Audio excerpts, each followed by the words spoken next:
This is The Book of Life, a podcast that uncovers life lessons from Judaism's most important book, helping you power your day with purpose.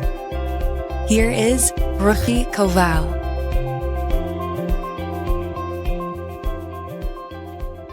One of the most fascinating stories in Israeli history that I have ever come across is the story of Brother Daniel, otherwise known by his given name, Shmuel Oswald Rufison.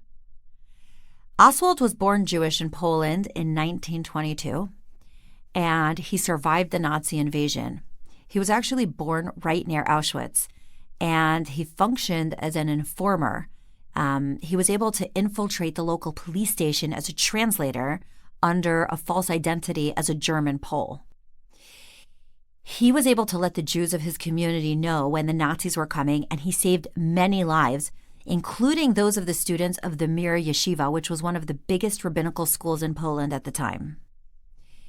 The students survived and escaped to America via Shanghai in a remarkable story of its own.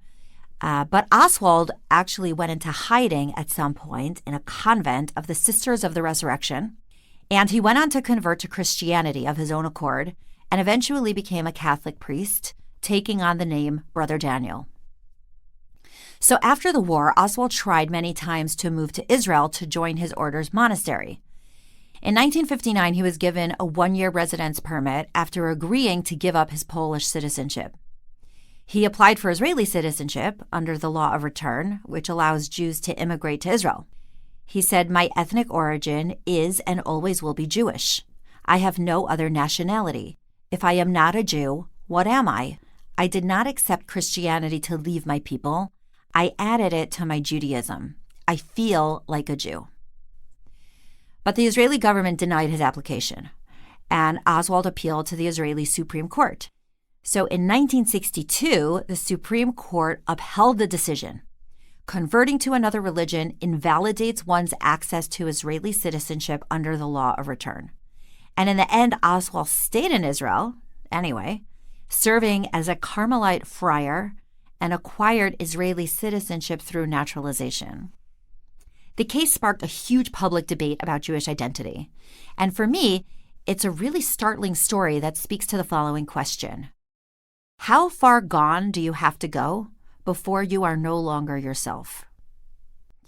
See, Jewish law upholds that a Jew, no matter what she has done, no matter how far she has fallen, no matter what she wears, says, does, believes, or practices, is still a Jew. Because Judaism believes that you can always come back. Rabbi Israel Salanter was a Lithuanian 19th century rabbi and scholar, and he once encountered a shoemaker working on his shoes late at night. "Sir," Rabbi Salanter said, "it's late. Why don't you close up shop and get some rest?" So the shoemaker responds, "As long as the candle is burning, there is still time to repair." Rabbi Salanter got very excited about those words. He would repeat them over and over again in their simple profundity. As long as our candle, our spark, our soul is burning, there is still time to repair ourselves. There's still time to grow, to change, to become. Because where there's life, there's hope. The Torah portion of this week contains one of the most stirring promises that God makes to the Jewish people. Quote, "When you have children and grandchildren, and will have been long in the land, you will grow corrupt, and you will do evil in the eyes of God to anger him. I appoint heaven and earth this day to bear witness against you, that you will perish quickly from the land to which you are crossing the Jordan to possess. You will not have lengthy days upon it, for you will be destroyed. God will scatter you among the peoples, and you will be left few in number among the nations. From there you will seek God, and you will find him, if you search for him with all your heart and all your soul. When you are in distress and all these things have befallen you at the end of days, you will return to God, for God is a merciful God. He will not abandon or destroy you, and he will not forget the promise of your forefathers that he swore to them."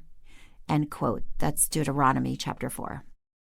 So Moses, in this prophetic proclamation, is encouraging the Jewish people that no matter how far gone they are, and no matter how badly they failed at nationhood or personhood for that matter, that God will never give up on them, and God will always give them opportunities to come back and find their way.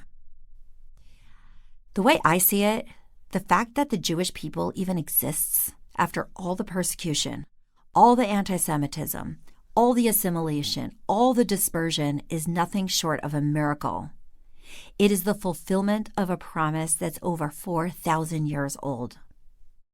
Look, we all make mistakes, and we all do things we're not proud of. And sometimes those mistakes, they feel like they define us.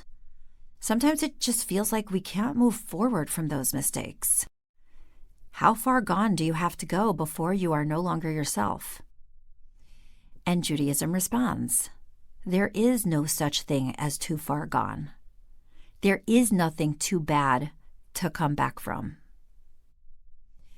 A few months ago, I went to Miami with my husband and daughter for winter break. So we rented an Airbnb at Collins and 88th Street, for those of you who are familiar with the area. And as we were walking to the beach on the first day, I noticed this huge construction site with a gaping hole in the ground. And it dawned on me that this was the site of the former infamous Champlain Towers in Surfside that tragically collapsed last year, killing nearly 100 people. I mean, for a minute, I just stood there like rooted to the spot, thinking of the death and destruction that took place here. It was like the gaping hole in the ground was a mute memorial to the senseless tragedy. I really struggled because the debris had been cleared away and something new was obviously going to be built here. I mean, it seemed insensitive, like almost crass. For several long minutes, I stood there just grappling with these thoughts. But eventually I came to realize something. A hole in the ground is also the way you build something new. A hole in the ground can symbolize loss and tragedy, but it can also symbolize fresh construction and the laying of new foundations. Sometimes the same hole in the ground represents both. I think of ground zero, how the gaping holes serve as a monument, a message. When there is a hole hollowed out inside of me, either because I've been harmed by others or myself, I have a choice to make. What am I going to do with that space? What am I going to build with it? In what way can that space become a foundation for something new and beautiful? Brother Daniel's story reminds us that once a Jew, always a Jew. That mistakes don't erase your identity. And Jewish law reminds us that there is no misdeed too egregious to return from. Rabbi Salanter and his friend the shoemaker taught us that where there's life, there's hope.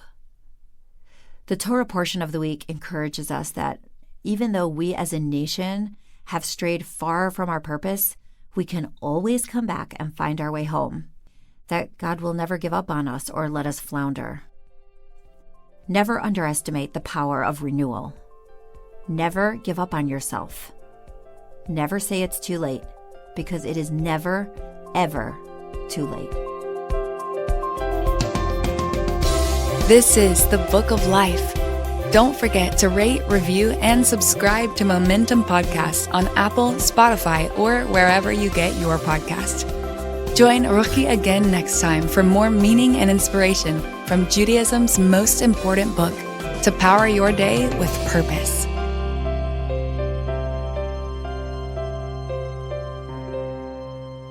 You're listening to a Momentum Podcast.